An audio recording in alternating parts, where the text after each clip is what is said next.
Gloria a Dios.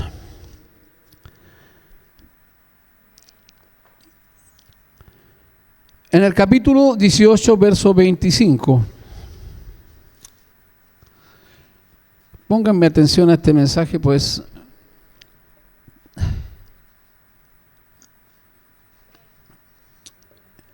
según la hora antigua me dieron cerca de las 2 de la mañana estudiando y leyendo y releyendo y pensando. Póngase en pie, por favor, en San Juan 18, 25, y después no cierre la Biblia. Pues lo que queremos es que el pueblo aprenda a usar el libro, no el celular. Vaya al lado hay Biblias. Leemos en el capítulo 18, verso 25, lo siguiente: en el nombre de Jesús, dicen amén. Estaba pues Pedro en pie calentándose. Y le dijeron: ¿no eres tú de sus discípulos? Él negó y dijo: no lo soy. Uno de los siervos del sumo sacerdote, pariente de aquel a quien Pedro había cortado la oreja, le dijo: ¿no te vi yo en el huerto con él? Negó Pedro otra vez y enseguida cantó el gallo. Wow. Tomen sus asientos, por favor.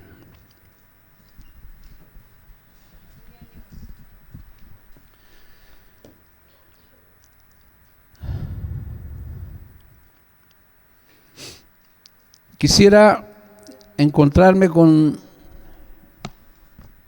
Pedro algún día y hacerle muchas preguntas. Y en verdad que hemos hablado tantas veces mal de Pedro que, bueno, algunos se fueron al extremo y lo declararon el vicario, el representante de Dios en la tierra. Pero me veo tan reflejado en este hombre y no quisiera decirle que a usted también lo veo igual, pero no quisiera partir comparándome o achacándole el mensaje a otros si el mensaje primero no es para mí. Amén. ¿Quién fue Pedro? ¿Quién es Pedro? Del Nuevo Testamento, en este caso los Evangelios, del más que se habla, más veces que aparece el nombre personal después de Jesús, de Cristo, es de Pedro. No se habla tanto de otro hombre fuera de Cristo en los 4 evangelios, sino de Pedro. El nombre de Pedro aparece repetidamente en los evangelios. Después se vería en los Hechos y finalmente en 2 epístolas universales que él escribió. Así que vamos a tratar de entender un poquito. Me gustaría que los que están atrás no se distraigan. Yo tengo una costumbre desde siempre, nunca sentarme atrás. Atrás se distrae mucho. No, eso es. Yo siempre para adelante. Yo no estoy ni ahí con los de atrás. Pero bueno, hay algunos que llegan más atrasados y por eso tienen que estar, otros por razones del niño. Pero me gustaría que pudiese en esta mañana yo llegar al corazón del pueblo con un mensaje de Dios, más que mío. Pedro viene de Galilea. Fue criado tal vez junto a ese mar de Genesaret, del lago de Tiberias, un lugar muy rico en todo lo que es comercio, relaciones comerciales me refiero.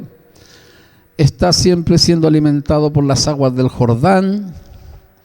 De tal manera que Galilea es un lugar donde hay mucho negocio, mucha vida.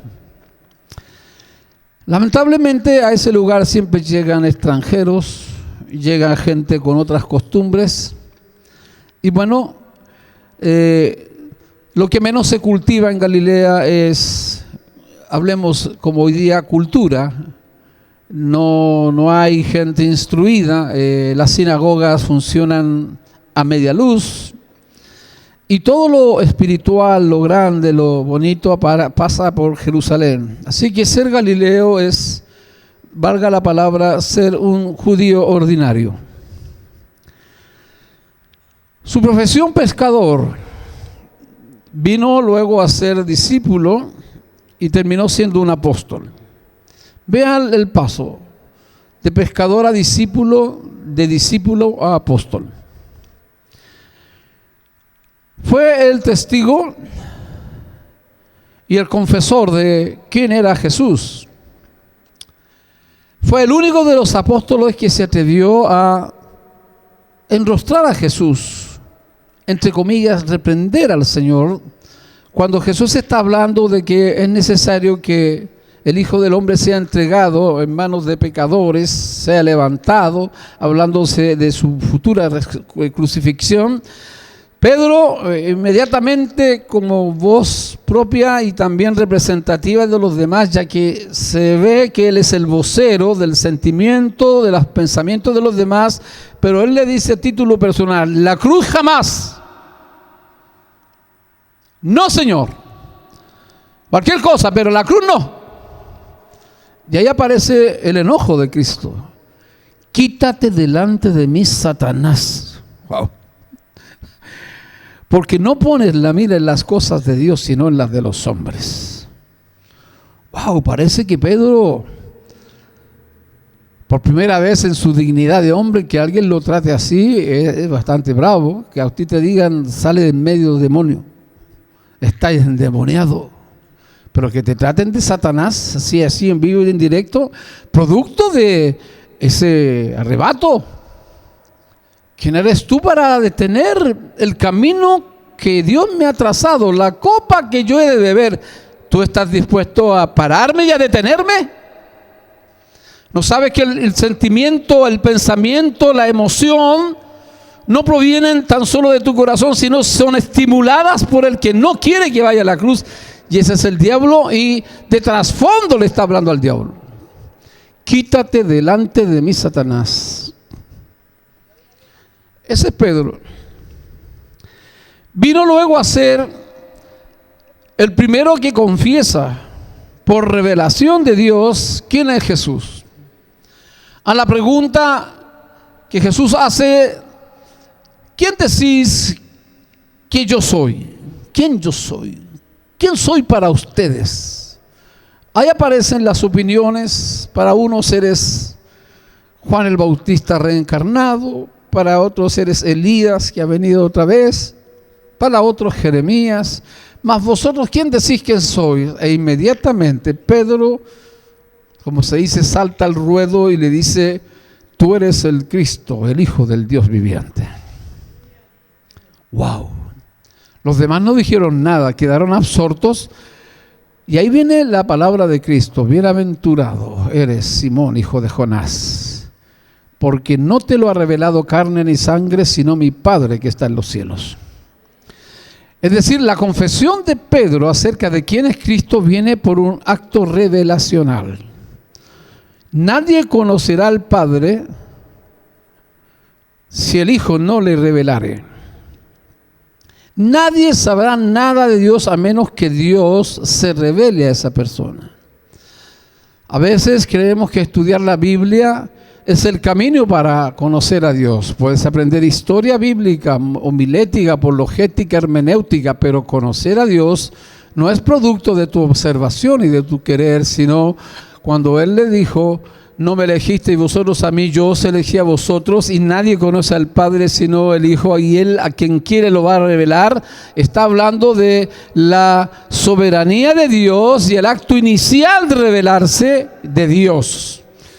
Eres bienaventurado porque no te lo reveló la lógica humana, no te lo reveló la operación Descartes, te lo ha revelado mi Padre que está en los cielos, para que sepas quién soy. Por eso Pedro es el que lo confiesa, y esa confesión viene a ser contrastada con la historia de Pedro. Este es un mensaje biográfico, ¿ok? Hay mensajes temáticos, pero todo tiene que ver con Cristo, y en este caso con este personaje y este hombre tan especial como Pedro. Yo no sé si alguien de los que está aquí se siente identificado con Pedro. Levanten la mano los que conocen la historia de Pedro un poquito y dicen, yo me siento un Pedro. Bueno, vino a ser luego con su vida líder y una voz de Dios para tanta gente en la iglesia de Jerusalén. Cuando ya más viejo se declara un anciano entre los ancianos en la grey de Dios, en la iglesia. Y es autor de 2 epístolas universales. Ya le estoy diciendo entonces quién es. Y cuando escribe, y cerca de su muerte sería aproximadamente el año 64 después de Cristo. Todos los historiadores y eruditos acercan la muerte de Pedro a esos días, esas semanas en que Nerón incendió Roma y luego culpó a los cristianos. La persecución era cruenta y Pedro escribe su primera epístola sobre todo a la iglesia de la diáspora, de la dispersión. También se habla de judíos que aún vivían como colonias judías en algunos lugares, entre ellos dicen Babilonia, Egipto, en África. Ya se acercaba la destrucción de Jerusalén en el año 70, pero en el año 64 hubo 3 césares que fueron muy crueles, entre ellos el admirado y odiado Nerón. Dicen que desde su terraza veía arder Roma. Durante 3 días y 3 noches lo apagaron y volvió a estar una semana más. La verdad que todos los tesoros históricos de Roma fueron quemados. Los templos a los dioses y las estatuas a los múltiples dioses fueron quemadas. Y bueno, cuando el pueblo empezó a sentir que era Nerón el autor de esos incendios, buscó un chivo expiatorio y culpó a los cristianos. Nótese que en ese tiempo en Roma se habían 1 millón o 3 o 4 o 5 millones de habitantes. El 80% de esos habitantes eran esclavos. Eso te da una visión que está ocurriendo entre esclavos, y la mayoría de los cristianos son aquellos que esos esclavos han adoptado y han recibido la fe, la palabra. Por eso es que alguna vez vivieron en Jerusalén, conocieron personalmente a Cristo, y entre eso está este hombre ya anciano. Ya dejó de ser un rudo pescador, ahora es un hombre venerable, un hombre de paz, un hombre de palabra, un hombre con testimonio. Y imagínense en qué tiempo escribe su primera epístola universal, el año 64. De pescador de peces a pescador de hombres. Ese fue su llamado. Y lo voy a leer, pues me encanta leer la escritura en el capítulo 4 de Mateo, verso 18. Dice: andando Jesús junto al mar de Galilea, vio a 2 hermanos, Simón llamado Pedro y Andrés su hermano, que echaban la red en el mar, porque eran pescadores. Tenía un hermano. Y les dijo a ambos: venid en pos de mí y os haré pescadores de hombres. Entonces ellos, dejando al instante las redes, le siguieron. Wow, un llamado tan vertical o tan directo no podía ser más claro que este. Vengan en pos de mí, síganme y los haré pescadores de hombres. Ese fue el llamado que recibió Pedro. Luego vendría lo que ya he dicho, la confesión revelacional de quién era Cristo. Pero avancemos un poco, pues al punto que yo quiero llegar en esta mañana es precisamente a lo que ocurre casi al final de la historia de este Pedro, que era el vocero de los demás, en el arresto de Jesús. Jesús, ya habiendo entregado ya todo lo que tenía que entregar, dice uno de los sinópticos que viendo en su último viaje a Jerusalén, afirmó su rostro como un pedernal y entró a ese aposento alto. Y durante casi las 3 o 4 partes del Evangelio de San Juan ocurren en el aposento alto las palabras entre el capítulo 13 y el capítulo 17 más extensas de las últimas palabras de Jesús. Ahí es cuando toma la última cena, ahí es cuando lava los pies a sus discípulos y le da tremendos mensajes que Juan los recordaría en su evangelio que estamos leyendo. Luego de eso, habiendo cantado el himno, dice, después de haber salido Judas ya a sellar el pacto secreto que había hecho con los jueces o el Sanedrín de los judíos, dice la Biblia que se fue al otro lado del torrente de Cedrón, a un lugar donde acostumbraba a ir con sus discípulos. Es un lugar llamado Getsemaní. La palabra Getsemaní era el lugar donde se molían las aceitunas, los olivos, y se extraía el aceite. Es decir, es muy revelador que el lugar donde va a ser molido, donde va a ser estrujado y donde van a salir de su frente gotas hasta de sangre de aquel que va a ser llevado a la cruz, tiene una equivalencia al lugar donde los lleva, y le dice a sus discípulos: velen y oren conmigo. Y se alejó de ellos como a un tiro de piedra. Si serían 100 metros o 50 metros, no lo sabemos, pero era un lugar de mucha intimidad con ellos. ¿Cuántas cosas les diría en ese huerto anteriormente? ¿Cuántos secretos que no están escritos? Juan dijo tantas cosas que ni en todas las librerías del mundo cabrían. Pero en esa intimidad del huerto de Getsemaní es donde acostumbraba a enseñar los secretos, las palabras consoladoras, la afirmación. Oh Dios, cómo me gustaría tener a veces, o haber sufrido yo algún discipulado con algún mentor así. Cómo me gustaría que alguien pudiese estrujarme y sacarme de adentro todas mis experiencias de estas de Cristo, la palabra. ¿Cómo me habría gustado haber estado tan cerca de mi líder? Yo me crié como un cardenal, de esos que la lluvia del cielo riega. Nunca tuve un pastor personal que me diera un discipulado. Nunca tuve el acceso a un seminario. Precisamente cuando ya conocí al que vino a ser mi primer pastor, yo ya había tenido una experiencia pequeña pastoral aquí en Santiago y luego en Argentina, y al volver me acogí al alero del que fue mi pastor. Tal vez no me enseñó doctrina ni escritura, pero me enseñó el amor por la obra, el amor por las ovejas, el respeto y el temor de Dios. Mi pastor Mario González Figueroa, que después vendría a ser mi suegro. Luego conocí a otro hombre que una vez ordenado en el ministerio tuve que pasar al alero de un obispo, y ese obispo, Justo Mena Rojas, fue el que marcó definitivamente al final de mi ministerio formativo mi vida, estar pegado a él, escucharlo, sentirlo. A veces usted cree conocer al que predica, pero usted no me conoce. Usted no sabe cuánto peso. Tal vez si les contara noticias, sí comparecí ante ese juzgado y quedó pendiente el juicio que hay en mi contra por un fraude que alguien se metió en mi tarjeta y empezó a sacar cosas. Por primera vez me sentí muy bendecido con que un abogado me represente, que yo no hable nada, que se entiendan entre ellos. Fue bonito. Tengo también presente exámenes completos. Ya fui a un especialista, tengo que ir a hacerme todos los exámenes. Mañana lunes tengo que ir a un oftalmólogo para que me actualicen la vista, la corrección de los ojos. Magallanes no sé si va ganando o va a ganar.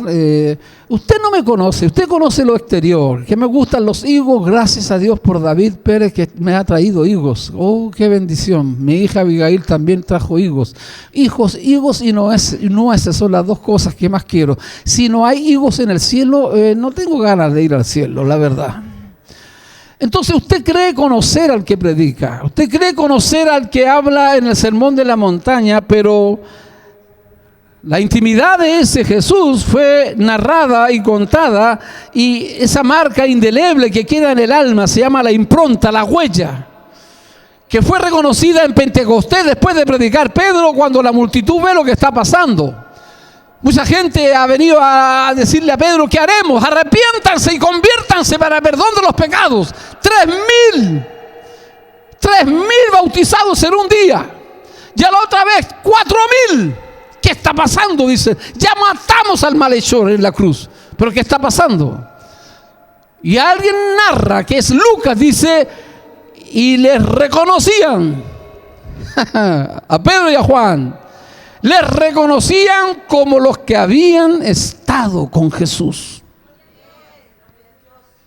No les reconocían por sus milagros, por su mensaje, no, les reconocían por haber estado con Jesús.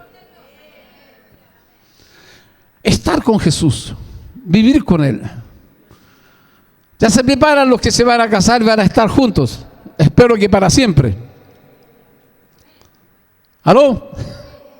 Y estar con ella, estar con Él. Vivir con Él, sentirlo.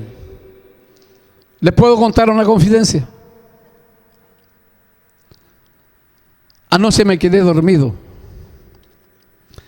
Serían cerca de las 2 de la mañana y mi esposa está allá atrás, avergonzada, diciendo, dicen que ella me dijo, te quedaste dormido con el iPad en el pecho, con el control remoto en la mano derecha, con el teléfono al lado y encima de yo casi medio sentado me quedé dormido. No me acuerdo de nada.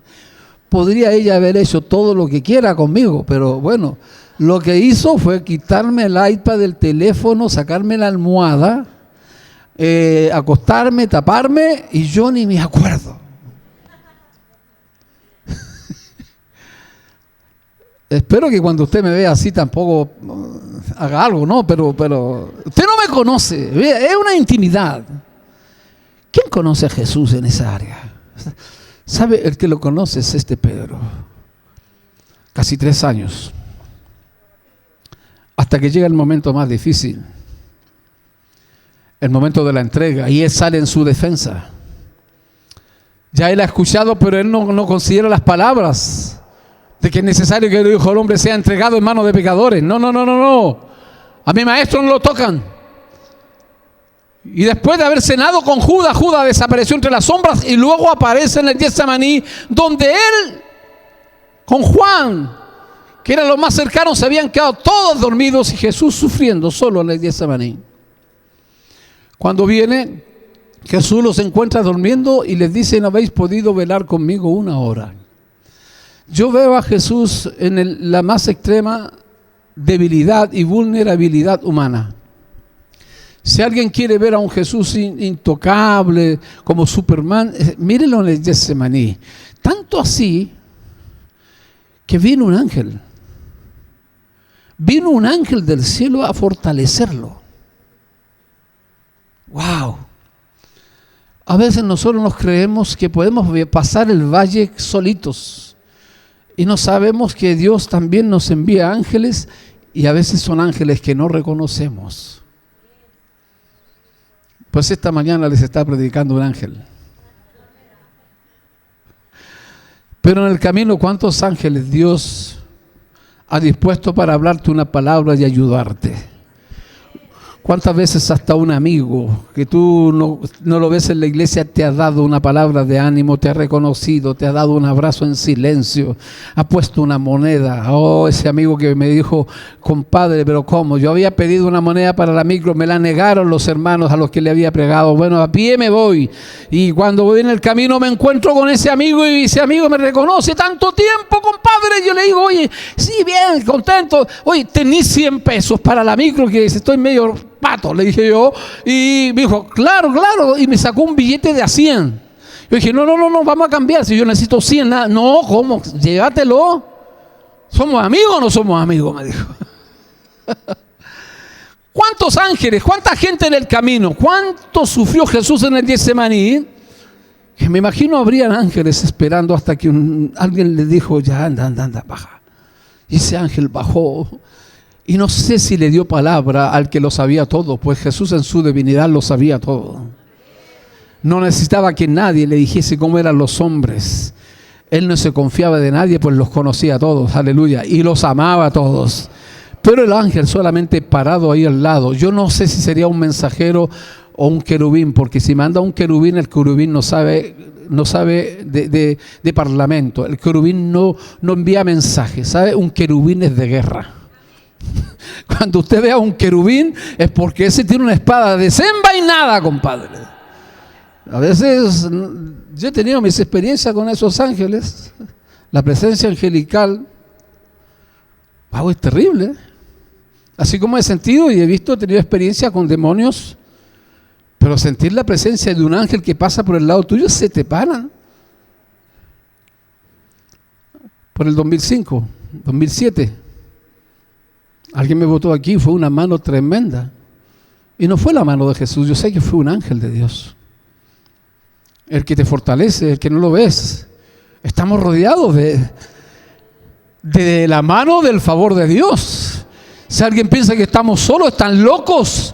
No tenemos lucha contra carne y sangre, pero tenemos al que es más grande de todos. Y miríadas de ángeles nos rodean. ¿Quién me sujetó en esa tirada que me tiré de un tren a 50 kilómetros por hora? A 30 metros. Yo caía como en espumas. Debía haberme quebrado una pierna, dislocado la cervical. Nada. Yo veía el tren aquí y allá y daba vueltas y vueltas. Y no me pasó nada. Y yo estaba ahí y bueno, nada. Buscar después el maletín y la guitarra.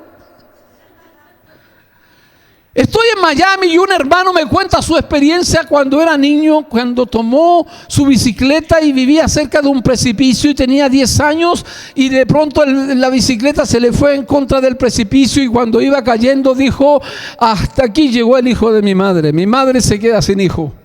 Me lo contaba llorando, me dijo: no se lo he contado nunca a nadie, ni a mi esposa, pero quiero contarle a usted algo que me pasó cuando yo era un chamaco de 10 años, un ecuatoriano de Puerto Viejo, un hombre sencillo, amante, amoroso, creo que fui su único amigo, ya está en el cielo, tenía mi misma edad, se murió de una manera linda, se puso a dormir y no despertó, un gran hombre, se llamaba Ángel, igual que yo, y me dice que cuando iba cayendo dijo: hasta aquí llegó el hijo de su madre, mi madre se quedó sin su hijo, yo era su único hijo, y cuando va cayendo por el precipicio, ve dos manos que lo toman, unas manos poderosas, unas manos grandes, me toman y me tiran hacia dentro del risco y yo quedo en una hendidura y la gente mirando hacia abajo y no veían dónde había ni la bicicleta, pero dónde estaba el niño. Fueron a bajar por la otra montaña y no lo encontraron hasta que oyeron mi llanto. Yo estaba metido en un risco para adentro y todavía no saben, nadie sabe cómo es que llegó, con qué fuerza, si el viento, algo me llevó para adentro. Hermano Ángelo me decía: yo vi dos ángeles que me tomaron y me llevaron allá. Amado, no estás solo, Jesús está intercediendo, en nuestro abogado, pero en esta pelea, en nuestra batalla, en tu crisis, Dios siempre está pendiente de todas tus necesidades y es tu protector. Él es tu protector, aunque no lo veas.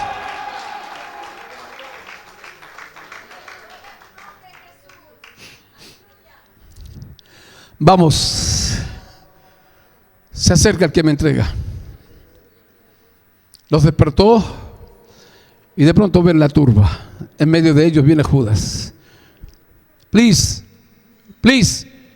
pueden salir si quieren.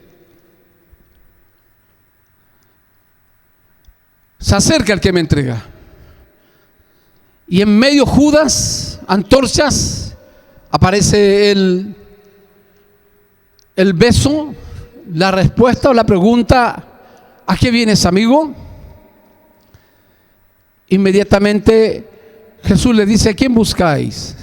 A Jesús Nazareno. A Jesús Nazareno. Inmediatamente ellos retrocedieron y cayeron a tierra. Wow, eso me da a entender algo. Cuando Jesús dice: yo soy a quien tú buscas, siempre viene una reacción profunda, tremenda. Yo no la sé explicar teológicamente. No hay quien pueda explicar si las caídas son de Dios o no son de Dios. Alguien puede adjudicársela a un espíritu extraño, a la emocionalidad que hay, etcétera, pero sí creo que ante la presencia de Dios, dice la Biblia, a la tierra tiembla. Aleluya. Los demonios conocen a Dios, pero oyen su nombre y tiemblan. Aleluya. Tenemos que ser claros en esto, amados. Jesús está siendo entregado y en estos momentos Pedro saca su espada y trata de defender a su maestro, hiriendo al criado personal del sumo sacerdote, el hombre más grande de Israel. Dicen los judíos que era el equivalente a Dios. El sumo sacerdote era la voz, era la representación de Dios encarnado en la tierra. ¡Wow! Se reverenciaban a los maestros, a los rabinos, a los escribas de las diferentes escuelas farisaicas o saduceos, pero el sumo sacerdote, ¡wow! A ese criado personal que vino con los oficiales romanos, con el tribuno, con la comunicación y con los oficiales del templo, Jesús les dijo: yo soy. Pedro sale en su defensa y le corta una oreja. Y Jesús le dijo: mete tu espada en su vaina, porque si quisiera defensa yo pediría 12 miríadas de ángeles, 12 legiones de ángeles, mas ¿he de rehusar la copa que el Padre me está dando a beber? ¿Están aquí conmigo en esta mañana? Y se entregó, le ataron, como si fuera un malhechor peligroso, le ataron y lo llevaron en pellones a la casa del gran Anás, al palacio. Era un palacio que estaba al lado del templo, al palacio de Anás, el sumo sacerdote. Y los 11 que estaban ahí, entre eso el primero que desapareció arrepentido fue Judas. Él se devolvió a Sanedrín, pero anduvo por ahí dando vueltas hasta la mañana. Esto ocurrió en la noche. Esto fue después de las 12 de la noche. Dicen los historiadores que serían cerca de las 2, 3 de la mañana cuando prendieron a Jesús, de ese día que se preparaba la Pascua, previa a la Pascua, que comenzaba a las 12 o a las 6 de la mañana. Wow, yo estoy ahí mirando, leyendo y estoy siendo transportado a ese momento cuando los 11 que están ahí como compañeros desaparecen en el anonimato, pero hubo 2 que no se fueron, que le siguieron de lejos. Se llamaban Pedro y Juan. Estos 2 discípulos son los que marcan mucho la historia de la iglesia. Esa amistad profunda, esa unidad que se produjo entre, más que amigos, compañeros de visión, de misión. Yo me pregunté por qué Pedro siguió a Jesús, por qué no desapareció como los otros 9. Judas estaba escondido también. Judas no se mató de inmediato, Judas se mató al amanecer. Están conmigo a las 2 de la mañana, son las 2 de la mañana y es conducido al patio. Y el patio era una manzana cuadrada alrededor, era cuadrangular y tenía muchas entradas y había una entrada principal que normalmente los criados cuidaban día y noche para que el patio no fuese asequible a cualquiera. Había una criada que era la que tenía la llave para abrir y cerrar la puerta, pero se presume que Juan, el discípulo amado, el que escribe el Evangelio, era familiar de algunos de los que vivían dentro del palacio atendiendo, tanto así que habló Juan con él, entró al palacio, pero Pedro se quedó afuera, no podía entrar, era Galileo. Yo no sé por qué, si tenía miedo de morir, ¿por qué no salió arrancando? Si hasta ahora le llegó la hora de morir Cristo y a todos los que están a su lado, todos huyeron despavoridos. Pero ¿por qué Pedro y Juan siguen a Jesús? Eso me da vueltas a mí. ¿Por qué lo siguieron?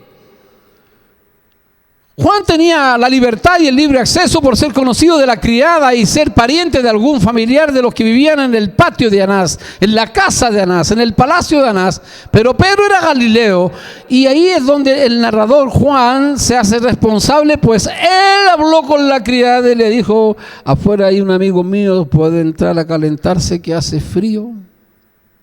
Y este es el versículo que he leído. Sácale una foto a Pedro en una noche fría, ya son cerca de las 3 de la mañana, El sumo sacerdote, antes de que llegaran todos los miembros del Sanedrín, hizo un interrogatorio personal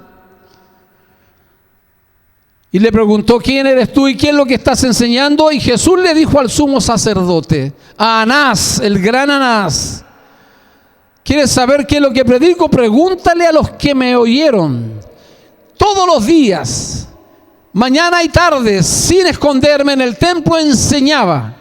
Pregúntale a los que me oyeron. Y esa respuesta le equivalió una cachetada en su mejilla de uno de los alguaciles, y le dice: ¿así le hablas al sumo sacerdote? Y Jesús le dijo: si hice mal, dime qué es lo malo que he dicho, y si hice bien, ¿por qué me golpeas? Anás está delante de alguien que conoce la ley judaica y que va a ser bien difícil tratarlo.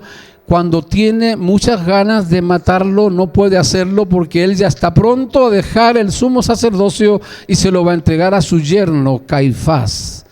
Y tomándole atado, lo manda a la casa de Caifás, que vive al frente, en la otra punta del palacio. La palabra Caifás y Cefas tienen la misma raíz, significa piedra. Jesús, ya vamos a ver que está entre dos piedras esa noche, en la piedra que es Cefas, Pedro, y en la piedra que es Caifás. Caifás fue el hombre que, cuando vio el alboroto en Jerusalén, le dijo a todo el Sanedrín: os conviene que muera un solo hombre y no que muera una nación. Él profetizó acerca de la muerte, el primero que planeó cortarle el camino y asesinar a Jesús. Y convenció a la mayoría de esos miembros del Sanedrín. ¿Quiénes eran los Sanedrín? Eran los 71, 23 sacerdotes, 23 ancianos y 23 escribas. Daban 69 y 70, más uno, que era otro anciano. Eran dos presidentes, y uno de ellos era Anás y el otro era Caifás.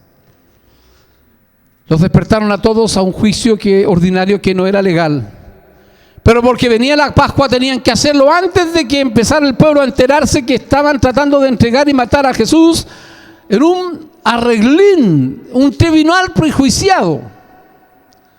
Jesús nunca enfrentó un tribunal ni un juez justo en esta tierra. Ya habían contratado a dos que, cuando Caifás le pregunta: ¿qué es lo que dicen de ti? Y dos dijeron: este dice que en 2 días, en 3 días destruye el templo y lo vuelve a hacer. Y ahí viene la blasfemia, pues para un judío el templo era el lugar donde Dios habitaba. Y quien atentaba contra el templo donde habitaba Dios, atentaba contra Dios y era reo de muerte. Era la causa religiosa por la cual Jesús fue condenado por 2 blasfemos y calumniadores. Nunca le entendieron. Jesús no explicó de que estaba hablando de su cuerpo, sino que dijeron: este dice que en 3 días derriba el templo y en 3 días lo hace. Ya con todo eso, Caifás, gritándole fuerte ante los, vamos a decir, ante los 68, 67, porque hubo 2 fariseos, miembros del Sanedrín, que no fueron esa noche al juicio, y no fueron por miedo. Uno era José de Arimatea y el otro era Nicodemo.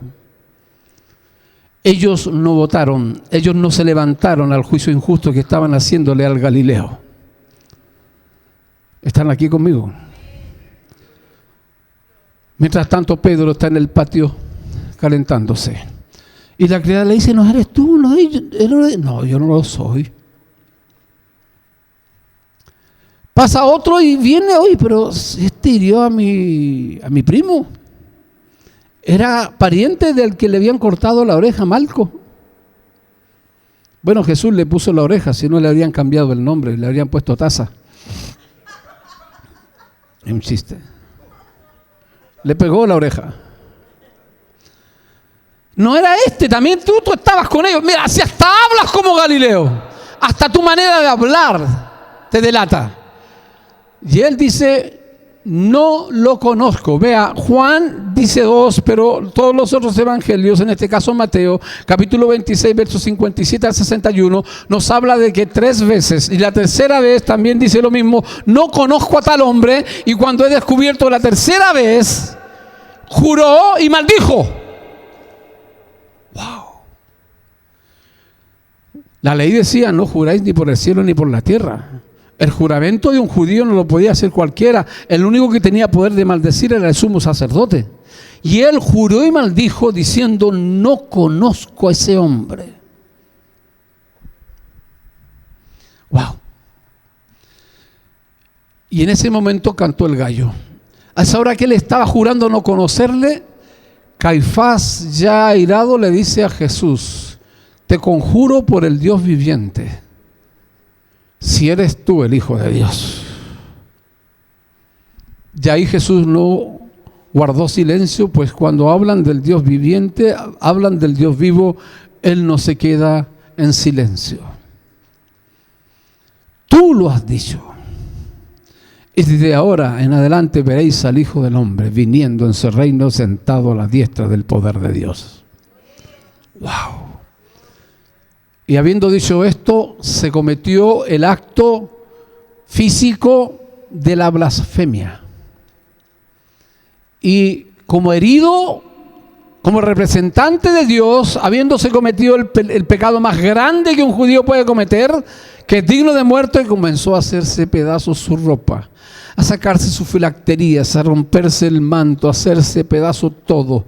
Blasfemia, blasfemia y todos los otros concertados, como perros que quieren la muerte de ese cordero, asusaron a Jesús y comenzaron ya el plan de sacarlo del patio del templo y llevarlo a quien tiene autoridad para matarle, ya que son judíos y no tienen autoridad para matar a nadie, se lo llevan al que tiene poder en sí y se lo llevan a Pilatos. Y saliendo del patio de Caifás, de Anás para Caifás, o saliendo del patio de Caifás, ¿para dónde lo han de llevar? En esa negra noche, calentándose Pedro, negando 3 veces, se encontró con la mirada de Jesús. ¿Quiere usted ver eso? Solo en este caso Lucas, en el capítulo 22, verso 61. Viaje conmigo.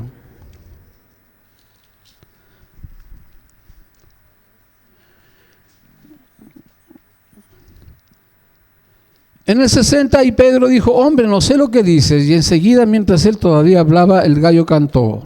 Vea el verso 61, Lucas 22, 61, el único que narra este evento. Entonces, vuelto el Señor, miró a Pedro.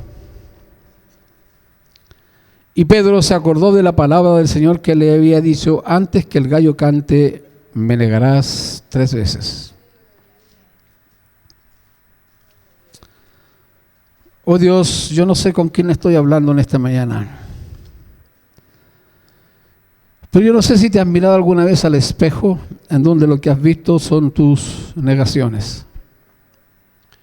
Tu amor más por ti que por Dios. Tus planes. ¿Cuánto hemos estado dispuestos a defendernos y no entregarle las cosas a Dios? ¿De cuánto realmente nosotros somos capaces de llegar a una negación tal después de haber conocido al Señor? Yo no sé cómo pueden vivir, deben tener niveles de conciencia distintos, o estamos algunos que conocemos un poco más al Señor medios enfermos porque creemos que Dios está mirándonos todos los días donde quiera vayamos. Dios está en todos los lugares, ¿cierto? Dios te acompaña en el trabajo. Dios sabe dónde vas. Dios sabe lo que piensas. Dios sabe lo que haces. Y aún así nosotros le negamos.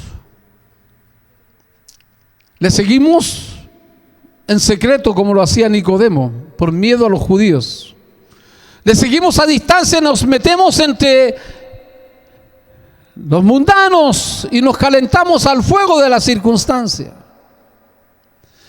Y nos decimos cristianos. Después de haber estado 1000 días con Él, ahora están preguntándonos y dicen, no lo conozco, no sé, soy simpatizante. ¿Qué es lo que tiene Pedro? ¿Qué le pasa a Pedro? ¿Miedo a morir? Si tienes ganas de morir, Pedro, ¿por qué no te vas? ¿Qué haces aquí?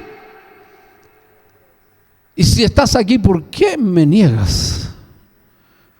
Todo eso podía haberse contenido en la mirada que Cristo le da a Pedro.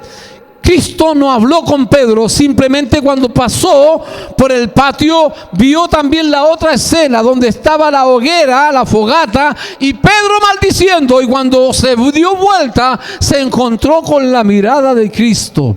Y eso es lo que cambia nuestra historia. Dios siempre te va a llevar al extremo de reconocer que tú necesitas la mirada de Cristo escrutadora, perdonadora y restauradora.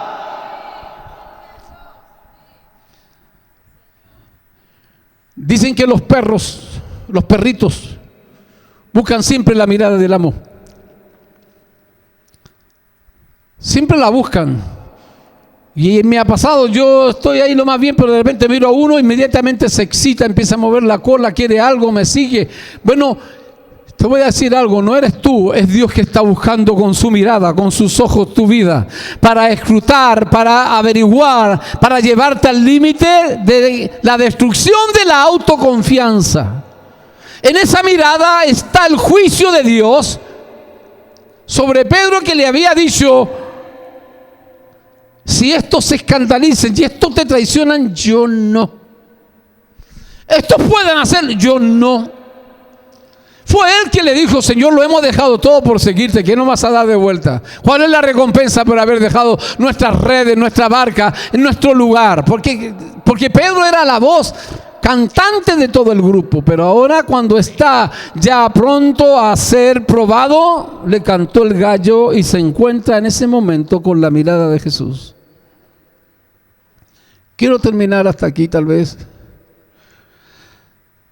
Pero hace 50 años atrás y algo más, yo no he tenido otra experiencia. Y no con esto quiero llevar al clímax mi predicación. Pero hace 50 años atrás, en mi conversión, en el año 73, antes del golpe de Estado, a mí nadie me habló de Cristo, nadie me dijo acepta al Señor, pasa adelante, confiésalo, haz la oración del pecador. Yo en pie en una pieza semioscura, yo vi al Señor pasar frente a mí. Y lo único que recuerdo es su mirada.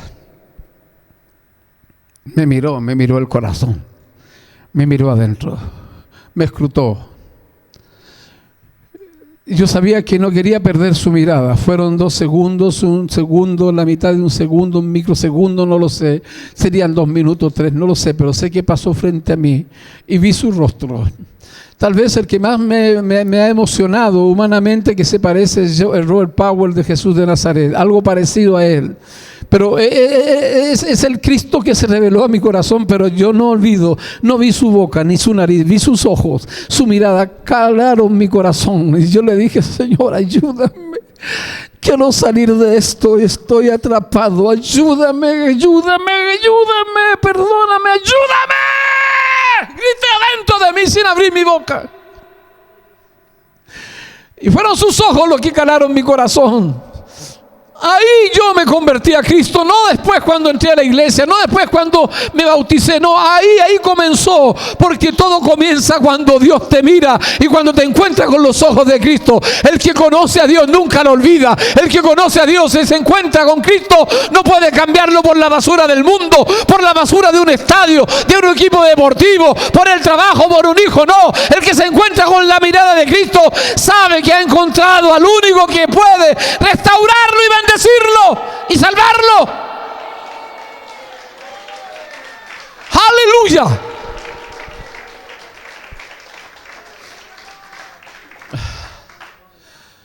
Parece esa canción de tanta bendición de Marcos. Yo te busco con fuego en mi corazón. No se puede buscar algo si no hay fuego en el corazón. Hay que buscar a Dios con fuego en el corazón. Y llegó el tiempo de la entrega a Pedro. Al encontrarse con Jesús tan valiente por el sueño, por el dolor, dice la Biblia aquí, y Pedro, saliendo fuera, lloró amargamente. Y ahí me quedo yo con esa mirada de Cristo, que lo que provoca en Pedro son varias cosas. ¿Por qué lloró Pedro? ¿Cuántos han llorado amargamente? Mire, y con todo el respeto que sí cada uno se merece, yo no lloré amargamente por la partida de mi madre. Eso no es amargura. Eso es dolor natural. Es propio de un ser querido. Pero un llanto amargo es otra cosa. Por eso la Biblia habla de la raíz de amargura, porque ella puede meterse en lo profundo del alma y contaminar a todo el cuerpo, a toda la creación. La amargura, la hiel. ¿Sabe qué significa la palabra María? Amargura. No me llaméis más Noemí, dichosa, alegre, virtuosa, llámenme Mara. Llámenme amarga, llámenme amargura. De ahí viene María. A mí se me olvidó contarles que cuando resucitó Jesús, y tenía que haberlo predicado en el mensaje de la resurrección, cuando Pedro y Juan se enteran de que los lienzos están colocados y puestos ahí, Pedro miró, se asombró, pero Juan vio y creyó, y luego de eso cada uno se fue a su casa. Se fue a su casa. Ahora, ¿sabe quién estaba en la casa de Juan? ¿Con quién vivía Juan? Con María. Imagínense que un día fue la Virgen María, estando en casa de Juan, y llega Juan y le dice: el Señor ha resucitado. Wow. Yo me imagino el corazón de María. Si antes su alma fue traspasada, dice Juan, tu corazón será traspasado de amargura, porque vio morir a su hijo en la cruz. Cuando llega la noticia de que ha resucitado, ella también se metió en el grupo de los 120 en Pentecostés, y luego danzó y cantó y predicó y fue testigo del poder de Dios. Si alguien está hablando mal de María, tengan cuidado. Hablen mal de María Zavala, de ella hablen, pero no me toquen a la María, la madre de nuestro Salvador. ¡Amén!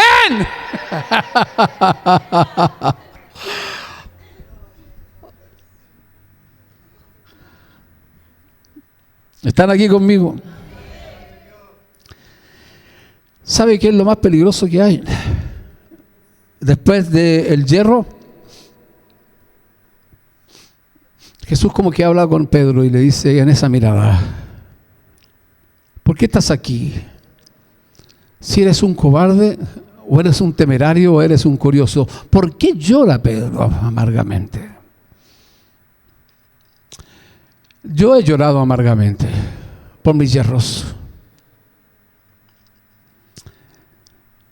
Y no es para andar contándole a todo el mundo hasta qué nivel uno puede llegar a pecar contra Dios, pero sí con conciencia. Y cuando eres, como decía un predicador esta semana, Dante Gebel, si eres sorprendido en la falta y pides perdón y te humillas, pareciera que eso es humildad. Eso no es humildad. Tú no habrías pedido perdón si no te hubiesen descubierto. Eso ya lo enseñaba muchos años atrás. Si cuando eres sorprendido en la falta y te dicen tú robaste, tú mentiste, y tú te arrepientes y pides perdón, no estás demostrando humildad, estás asumiendo un error, una falta. No encubres tu pecado, no encubres tu error. Pero otra cosa es llorar amargamente, porque Pedro está llorando con amargura de alma. ¡Wow!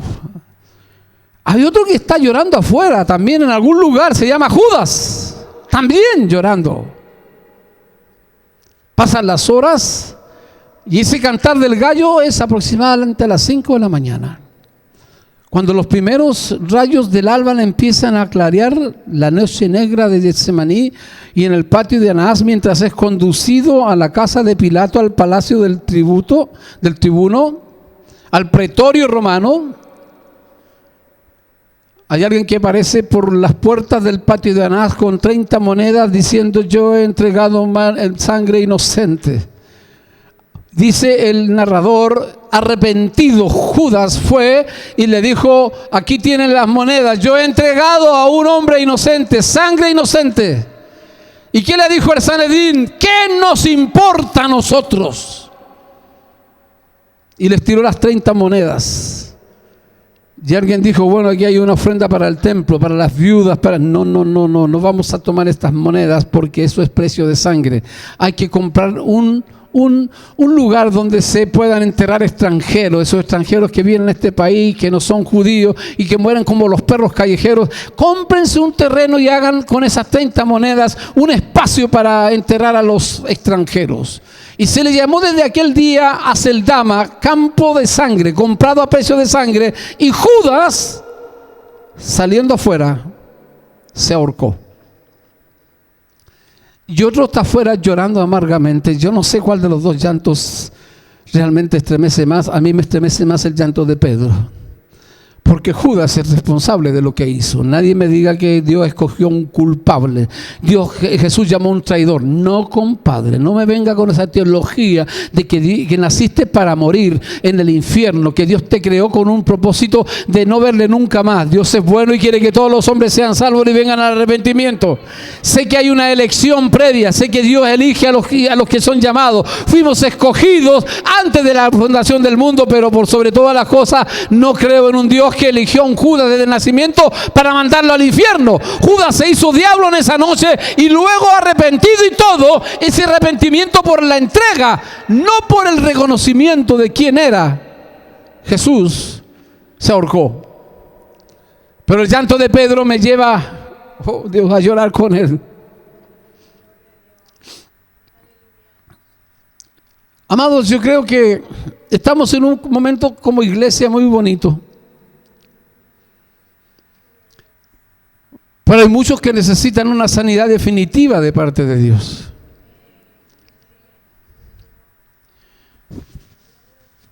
Hay algunos que todavía no han alcanzado el nivel profundo y sano de perdonar. ¿Saben lo que más peligroso es? Ciérrame la puerta al fondo. Lo más peligroso de todo esto es cuando aparece más que un fantasma, la realidad de la culpa. ¿Qué es lo que hizo llorar a Pedro? La culpabilidad. ¿Qué es la culpa? ¿Cómo lidiar con ella? Primero tenemos que reconocerla, asumir y lidiar con la culpa. Hubo uno que no supo lidiar y se ahorcó. ¿Qué es la culpa? Es la imputación a alguien de una determinada acción como consecuencia de su conducta, dice la RAE. Otra definición más psicológica, la culpa dice que es la acción u omisión que provoca un sentimiento de responsabilidad por un daño causado. ¿Aló? ¿Cuánta gente no siente nada de hacer el mal? Estamos siendo atacados socialmente como sociedad. Siempre han habido gente mala en este país, no somos los santos de los últimos días, pero se están viendo asesinatos donde se cortan las manos, donde son desmembrados, donde son asesinados, quemados vivos. ¿Qué corazón tiene esa gente para luego de dar muerte a alguien hagan ese tipo de salvajismo? ¿No sienten culpa? ¿Será que la cárcel les va a llevar a responsabilizarse de su conducta? ¿Será ese sentimiento tan poderoso que le va a llevar a asumir la responsabilidad por el daño causado? Yo no sé si la cárcel va realmente a aleccionar a esa persona que asesinó a otro, pero sí sé del testimonio de un muchacho de 26 años que en una pelea con su mejor amigo pelearon la amistad medio borrachos y me iba ganando y no tuve nada más que hacer que pegarle un piedrazo en la cabeza y maté a mi mejor amigo. Y me tiraron 15 años efectivos. Voy a salir con más de 40 años de esta cárcel. por un arrebato y maté a mi mejor amigo. ¿Cuánta gente puede hoy día asumir que esos 15 años son justos? Una pregunta más a fondo. ¿Cuánta gente estará en el infierno diciendo aquí estoy injustamente? ¿Cuánta gente se levantará en aquel día para decirle a Dios no eres justo ni recto? Tú que habitas entre ángeles y querubines en este cielo tan maravilloso, ¿qué sabes tú de pobreza, de tristeza, de asesinato, de dolor, de sufrimiento, de hambre? ¿Qué sabes tú? Y cuando se levanten los morenos que fueron muertos por ser negros, cuando se levanten los judíos que fueron llevados a las cámaras de gases, cuando se levanten aquellas viudas que mataron a sus esposos, a esos hijos que quedaron huérfanos, todo el sufrimiento humano se levantará con una rebelión contra Dios. Y cuando están frente al altar y estarán frente al trono de Dios, de pronto aparecerá caminando detrás del trono un cordero como inmolado. Su nombre es Jesús. Él murió, vivió nuestros dolores, nuestra muerte. Sufrió todo lo que cualquiera podía haber sufrido. Dios tiene autoridad para enviarte al infierno también. Aleluya. Lo que hay que hacer con la culpa es llorar amargamente.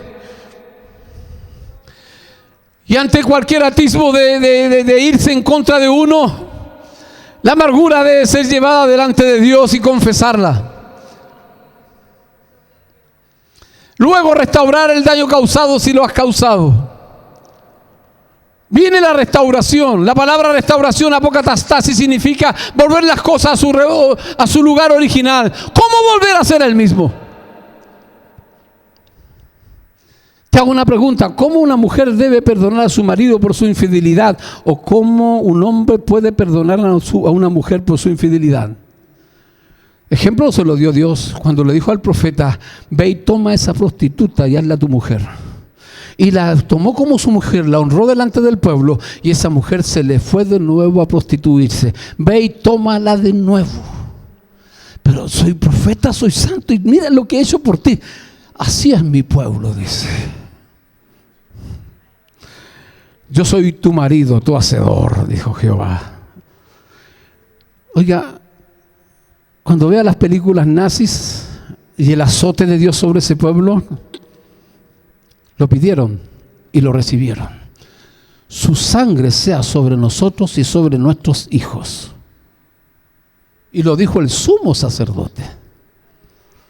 Y Dios oyó esa voz y cumplió esa profecía. Y toda vez que vemos la crueldad nazi y vemos los campos de concentración y el famoso holocausto, no podemos ver a un Dios ausente, sino el resultado de esa profecía.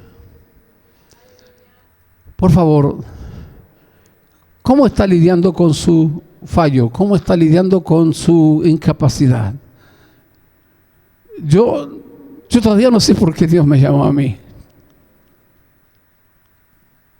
Yo ya les he contado que una noche planeé toda la noche cómo matar a alguien. Y teníamos listo la celada. Lo íbamos a hacer de esta manera, de esta otra, porque la verdad ese muchacho era tan malo, más malo que la maldad, merecía morir. Pero me había pegado a mí. Mi amigo dijo: no, nadie toca a mi compadre, nadie toca a mi amigo, hay que piteárselo. Y toda esa noche pensando ya casi que amaneciera, y luego en el día esperando que pasara el día para llegar la noche. Oh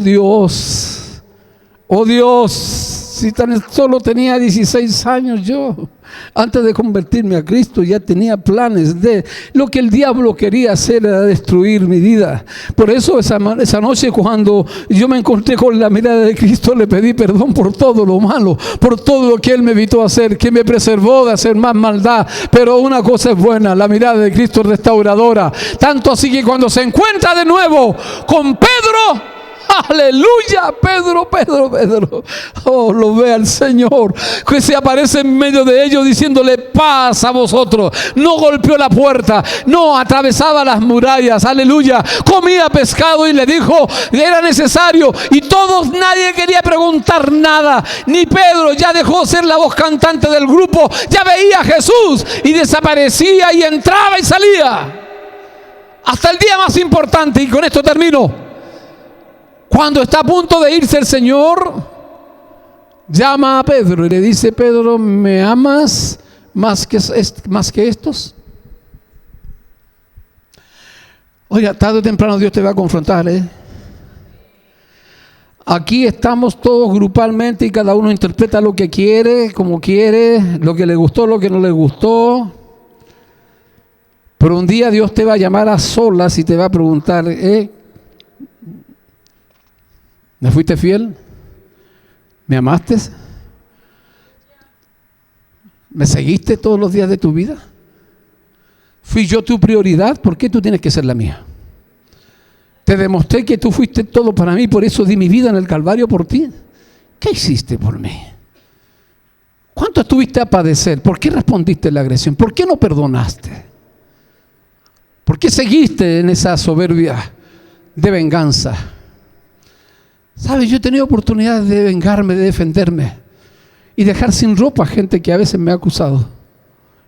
Y he tenido temor de Dios, de despojar de dignidad a alguien que a veces con indignidad viene y acusa porque está señalando con un dedo, pero hay 3 dedos que lo están señalando a uno. Oh Dios, la misericordia, pero tarde o temprano viene el momento en que Jesús te va a llamar, Pedro. ¿Y sabe por qué te va a llamar? Porque tiene interés en ti. Porque tiene un plan contigo. Porque no se olvidó de ti. Porque pasó por alto el canto del gallo. Porque cumplió todo lo que había dicho. Pedro, y se lo voy a decir en chileno: agapao mí, ¿me amas con el amor venido de arriba? Y Pedro le dice: sí, Señor, hay filio a ti, y tú lo sabes. El ágape es el amor venido de arriba, el filial es el amor que está entre la gente, es el amor producto de las relaciones, el amor filial que nos enlaza, es ese que nos comunica.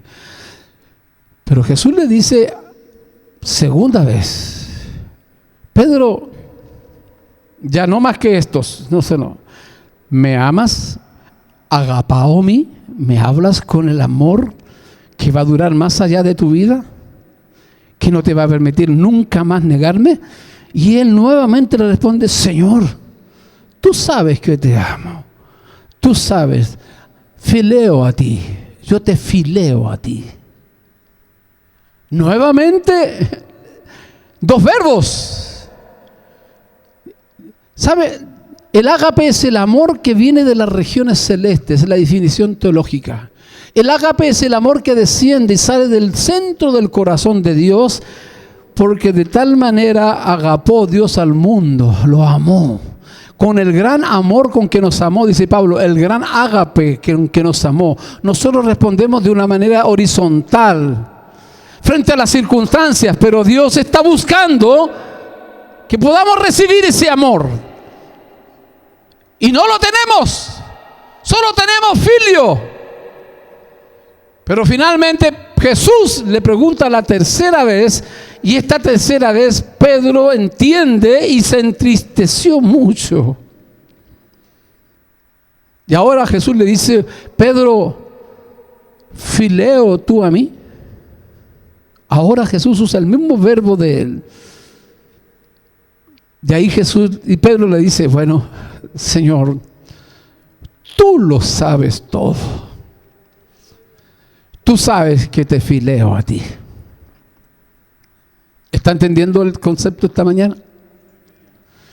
Mientras no venga el amor de Dios, nosotros vamos a ser buenos amigos, buenos hermanos, buenos miembros de iglesia, pero no estaremos dispuestos a sufrir por la causa de Cristo. Hay un amor que es el que trasciende a las obras humanas. Hay un amor que nos lleva más allá, tanto así que cuando escribe su epístola universal le habla a los suyos: no os sorprendáis del fuego de prueba que os ha sobrevenido, como si alguna cosa extraña os aconteciese. Pedro está escribiendo en una iglesia perseguida. Roma está ardiendo. Nerón está tocando su lida y millones y miles de cristianos están siendo martirizados, despellejados. Les cortaban las cabezas a los cristianos, las ataban encima de los leones, de los perros, para que persiguieran la presa. Oiga, eran desollados vivos. La verdad, la crueldad contra aquellos que eran llamados culpables del incendio de Roma fue terrible. En esos días escribía Pedro su carta y se trata a sí mismo como un anciano entre todos los ancianos. Apacienten la grey de Dios, yo ruego. ¿Cuándo Pedro había rogado? Nunca rogó. Pegaba el golpe, el machete y la palada de carro, pero ahora está rogando que seamos ejemplos de la grey hasta que aparezca el príncipe de los pastores. Es decir, fue restaurado. Fue restaurado. Apacienta a mis corderos, pastorea mis ovejas, apacienta a mis ovejas. Las 3 respuestas de Jesús. Y cuando se va caminando, y aquí veo el detalle de Juan, y cuando miran hacia atrás, ve que aquí se da a conocer el que relata el Evangelio. Ve que alguien lo está siguiendo y ahí es pillado. Juan, ¿sabe? Esta conversación la estaba teniendo Pedro con Jesús, a solas, lejos del grupo. ¿Están conmigo?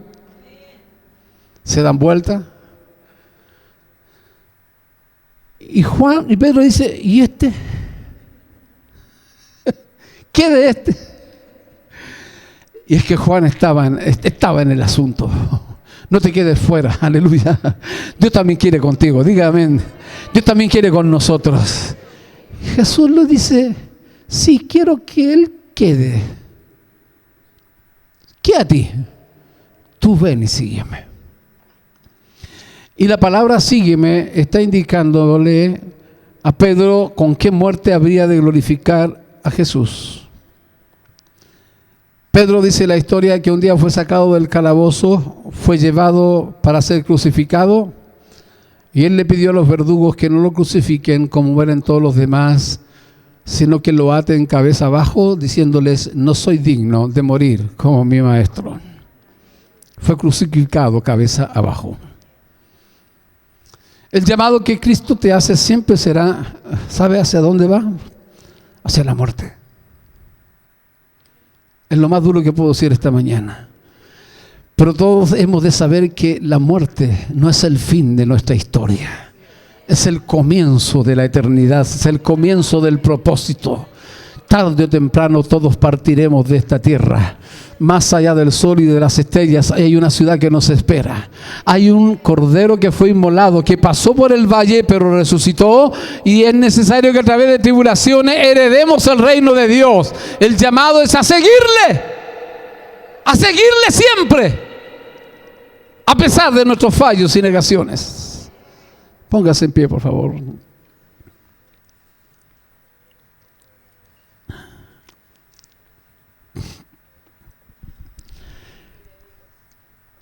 ¿Quién fue el que predicó en Pentecostés el gran mensaje de salvación después de caer la unción de Dios sobre ese grupo de 120?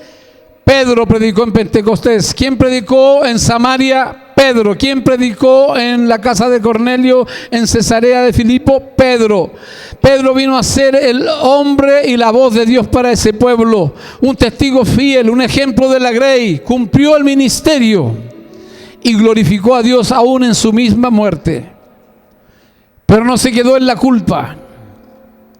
Pasó del remordimiento al arrepentimiento y vemos su ejemplo como digno a seguir. Digno de seguir. Yo no sé si empezara una persecución como la que está ocurriendo hoy en día en países asiáticos, en Nigeria. ¿Sabe usted que uno de los países más tecnológicos y más admirables por su disciplina y todo es Japón? Pero el lugar más difícil de hablar de Cristo es Japón.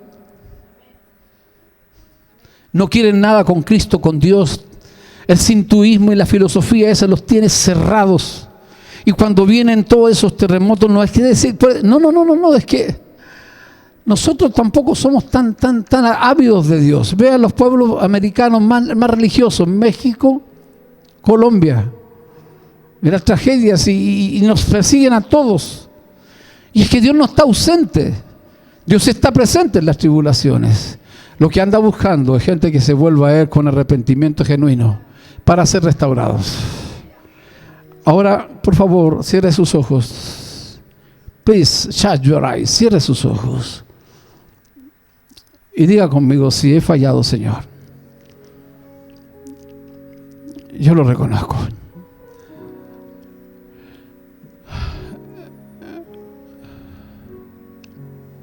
No es que quiera buscar el que confieses el pecado oculto, pero levanta tu mano en señal y en silencio. Señor, sí te he negado más de una vez.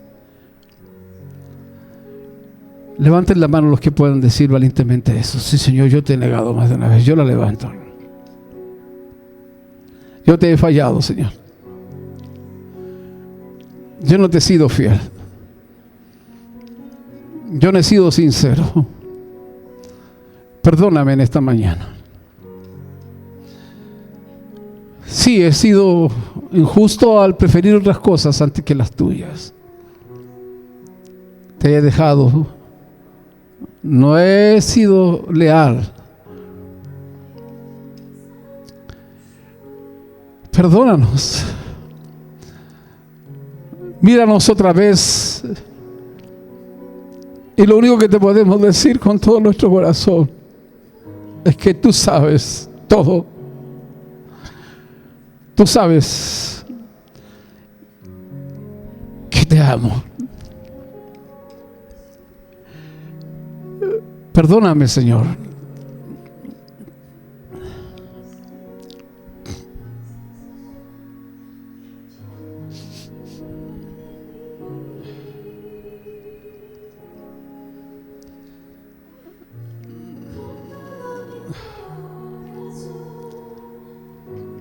Yo quiero ser fiel, no quiero fallarte más. Ayúdame, Dios, y en mi debilidad fuerte seré. Hola, queridos hermanos. Gracias por vernos a través de este medio. Les dejamos invitados a seguir nuestras redes sociales, YouTube, Facebook e Instagram. Pueden visitarnos también en nuestra página web www.lagloriadeDioschile.org. Que Dios les bendiga.